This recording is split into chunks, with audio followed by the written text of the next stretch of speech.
जी दोस्तों नमस्कार, मैं सौरभ आपका स्वागत करता हूं वाईफाई क्विज गुरुकुल के अपने इस यूट्यूब चैनल पे। इस अंक में हम लोग 8 जनवरी डेली करंट अफेयर सीरीज के अंतर्गत 40 एमसीक्यू प्रश्नों का अभ्यास करेंगे। यह वही एमसीक्यू प्रश्न है जिन पे जो है मुख्य चर्चाएं जो करंट अफेयर्स न्यूज़ों में रहती है, उन्हीं करंट अफेयर्स को आधार बना करके 40 एमसीक्यू प्रश्न तैयार कर लिया जाता है, जो आपके आगामी एग्जाम परीक्षाओं के लिए काफ़ी ज़्यादा महत्वपूर्ण होगा। अधिकतर प्रश्न आपको यहीं से मिलेंगे। चलिए शुरू करते हैं।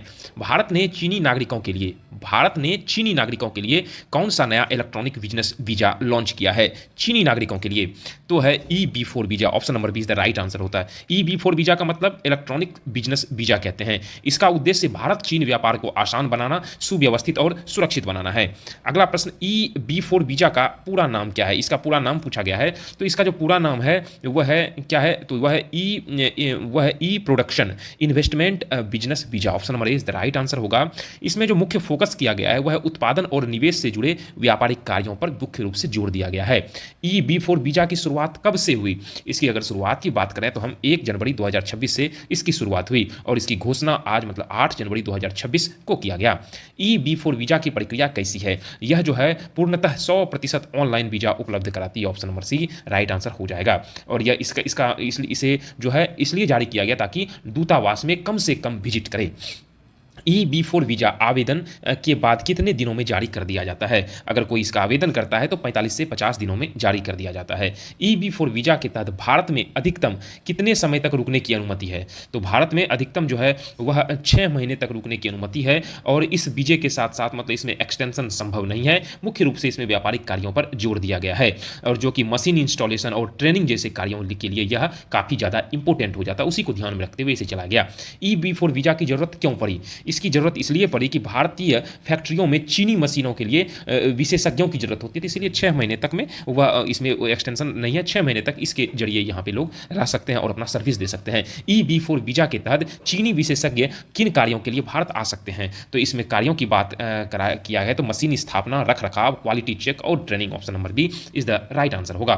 हिस्ट्री दैट इंडिया इग्नोर्ड पुस्तक दूसरे संस्करण को किसने लॉन्च किया? दूसरे संस्करण की बात करें तो गोवा के मुख्यमंत्री प्रमोद सावंत जी के द्वारा लॉन्च किया गया है। जो भी करंट अफेयर्स चर्चाएं उनमें रहती है, उनमें जितने सारे संभावित प्रश्न उनसे बन सकते हैं, उन सभी प्रश्नों को ऑब्जेक्टिव फॉर्मेट में शामिल कर लिया गया है, जो कि आगामी बहुत सारे जो बिहार में खास करके एग्जाम होने हैं वह है BPSC का और BSSC का, BSSC 10+2 का, सचिवालय का, दरोगा का, पुलिस का, BSO का, TRE 434 का, AEDO का, ASO का, उनके लिए काफ़ी ज़्यादा हेल्पफुल होगा। हिस्ट्री दैट इंडिया इग्नोर पुस्तक के लेखक कौन है? तो यह पुस्तक की बात करें तो प्रेम प्रकाश है। Option number D is the right answer होगा। हिस्ट्री दैट इंडिया इग्नोर पुस्तक का पहला संस्करण कब प्रकाशित हुआ? पहले संस्करण की बात करें तो अप्रैल 2025 में इसका प्रकाशन किया गया। हिस्ट्री दैट इंडिया इग्नोर पुस्तक किस प्रकाशन द्वारा प्रकाशित किया गया? यह जो है किसके द्वारा? VI पब्लिशिंग प्राइवेट लिमिटेड के द्वारा। Option number is the right answer होगा। इसमें स्वतंत्रता संग्राम की कहानियों का जिक्र किया गया है इस पुस्तक में। हिस्ट्री दैट इंडिया इग्नोर्ड पुस्तक किस विषय पर आधारित है? तो भारत की आज़ादी की कहानी इसमें बताया गया है। सिक्किम उच्च न्यायालय के नए मुख्य न्यायाधीश कौन नियुक्त हुए हैं? तो इसमें जो आंसर हो जाएगा आपका आंसर हो जाएगा जस्टिस A मोहम्मद मुश्ताक को नियुक्त किया गया है, और इन्हें राज्यपाल ओम प्रकाश माथुर साहब के द्वारा शपथ दिलाया गया। सिक्किम के किसे शपथ दिलाया गया? तो राज्यपाल ओम प्रकाश माथुर साहब के द्वारा। सिक्किम उच्च न्यायालय के नए मुख्य न्यायाधीश वो कितनवे मुख्य न्यायाधीश बने, मतलब केवे मुख्य न्यायाधीश हुए? तो यह जो है 24वें मुख्य न्यायाधीश हुए। अगला प्रश्न देखते हैं। पहले कौन थे? पहले थे जस्टिस विश्वनाथ सोमादार। प्रवासी भारतीय दिवस हर साल कब मनाया जाता है? प्रवासी भारतीय दिवस की बात करें तो 9 जनवरी को मनाया जाता है। तो यह मुख्य रूप से महात्मा गांधी के दक्षिण अफ्रीका में वापसी से इसकी शुरुआत हुई। तो इसकी शुरुआत कब से हुई प्रवासी भारतीय दिवस की? तो इसकी शुरुआत प्रवासी भारतीय दिवस मनाने की शुरुआत 2003 में भारत सरकार के द्वारा इसे वार्षिक आयोजन किया जाने लगा।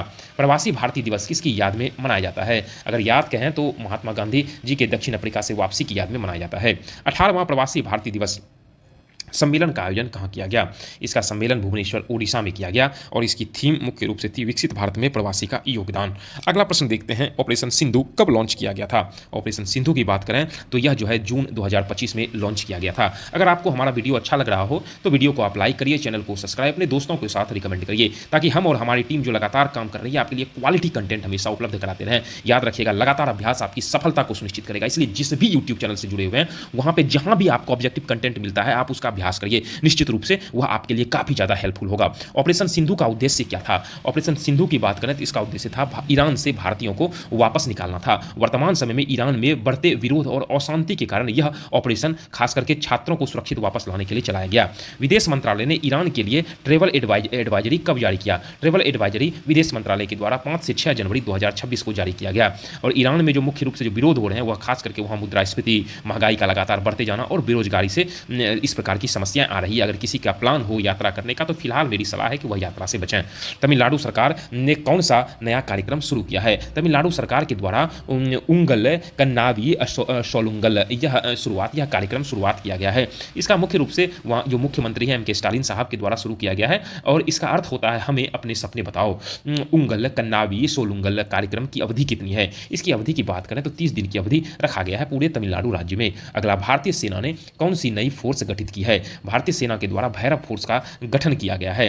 तो यह मुख्य रूप से नेक्स्ट जनरेशन कॉम्बैट एक प्रकार का यूनिट है जो कि ड्रोन ऑपरेशन, सर्विलांस और जो प्रीसीजन अटैक वगैरह होता है इसमें काफ़ी इसकी भूमिका रहेगी। भैरव फोर्स में कितने ड्रोन ऑपरेट शामिल होंगे? भैरव इसमें जो है 1 लाख से अधिक शामिल होंगे। बिम्स्टेक देशों के लिए कैंसर केयर ट्रेनिंग प्रोग्राम का दूसरा चरण लॉन्च किया गया। कहाँ पर लॉन्च किया गया? यह है विशाखापट्टनम में, जो होमी भाभा कैंसर हॉस्पिटल विशाखापट्टनम में लॉन्च किया गया। पेमेंट रेगुलेटरी बोर्ड की स्थापना की पहली बैठक की अध्यक्षता किसने की? तो संजय मल्होत्रा साहब के द्वारा किया गया, पीआरबी की अध्यक्षता। पेमेंट रेगुलेटरी बोर्ड में कुल कितने सदस्य हैं? कुल अगर सदस्य की बात करें इसमें सदस्यों की संख्या 6 है, जिसमें 3 आरबीआई से और 3 सरकार से के प्रतिनिधि शामिल होते हैं। भारत की पहली अर्बन नाइट सफारी कहाँ शुरू किया गया? तो इसकी शुरुआत कहाँ पर हुई? तो लखनऊ से हुई। लखनऊ के कुकरेल फॉरेस्ट एरिया में इसका शुरुआत किया गया। इसका उद्देश्य वाइल्ड लाइफ कंजर्वेशन और इको टूरिज्म को बढ़ावा देना है। तो लखनऊ हो जाएगा right answer. Earth rotation day हर साल कब मनाया जाता है? हर साल की बात करें तो 8 जनवरी को यह मनाया जाता है। बिम्स्टेक का मुख्यालय कहाँ है? बिम्स्टेक की बात करें तो इसका मुख्यालय कहाँ है? ढाका, बांग्लादेश में है। बिम्स्टेक में अगर सदस्यों की बात करें तो यह मुख्य रूप से इसमें जो है 7 देश शामिल हैं। बिम्स्टेक में कितने देश शामिल हैं? इसमें 7 देशों को शामिल किया गया है, जिसमें कि बांग्लादेश, भूटान, भारत, म्यांमार, नेपाल, श्रीलंका और थाईलैंड है। इसका उद्देश्य तकनीकी और आर्थिक सहयोग को बढ़ावा देना है। अगर आप हमारे चैनल पे नए हैं तो डेली जीके जीएस सीरीज के तहत जो ज्ञान बिंदु पब्लिकेशन से रोशन आनंद सर का जो बुक जो है ना दरोगा के लिए जो निकला हुआ है, उसके जो लगभग हम उससे 30 से 40 क्वेश्चन पिक करते हैं और उसमें जितना सारा एक्सप्लेनेशन रहता है उनके एक्सप्लेनेशन से भी क्वेश्चन को ले लिया जाता है और 100 क्वेश्चन की सूची हम आपके सामने रखते हैं जो आगामी विभिन्न सारे एग्जाम के लिए काफ़ी ज़्यादा उपयोगी होगा। ईरान की राजधानी कहाँ है? तो ईरान की राजधानी कहाँ है? तो तेहरान है। ईरान की मुद्रा क्या है? तो ईरान की मुद्रा का नाम क्या है? तो रियाल ईरान की मुद्रा है। ईरान कितने देशों के साथ सीमा साझा करता है? हाल ही में ईरान काफ़ी ज़्यादा चर्चाओं में रहा है। तो ईरान मुख्य रूप से 7 देशों के साथ सीमा साझा करता है, जो इराक है, तुर्की है, आर्मेनिया है, अजरबैजान है, तुर्कमेनिस्तान है, अफगानिस्तान और पाकिस्तान है।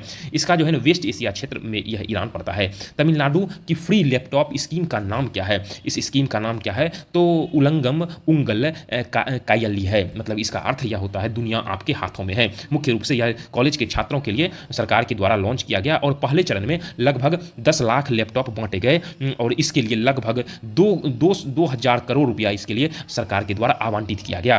पेमेंट रेगुलेटरी बोर्ड के सदस्यों का कार्यकाल कितना होता है? इसका कार्यकाल 4 वर्षों का होता है और इसकी पुनर्नियुक्ति संभव नहीं है और इसमें उम्र जो है 70 प्लस होता है। अगला देखते हैं, वर्ष 2026 को किस रूप में घोषित किया गया? तो इसको जो है मुख्य रूप से year of the networking and data centricity के लिए इसे घोषित किया गया और यह भारतीय सेना से संबंधित है और खास करके जो नेटवर्किंग और डेटा सेंट्रिसिटी से इसका यह संबंधित है। इस प्रकार से डेली करंट अफेयर सीरीज के अंतर्गत आज का करंट अफेयर्स कंप्लीट करा दिया गया। वीडियो को देखने के लिए, वीडियो को लाइक करने के लिए, चैनल को अपने दोस्तों के साथ रिकमेंड करने के लिए, चैनल को सब्सक्राइब करने के लिए मैं सौरभ अपनी पूरी वाईफाई क्विज गुरुकुल टीम की ओर से आपका आभार व्यक्त करता हूं। मिलते हैं अगले अंक में, तब तक के लिए जय हिंद, जय भारत। ध्यान रखिएगा अपना।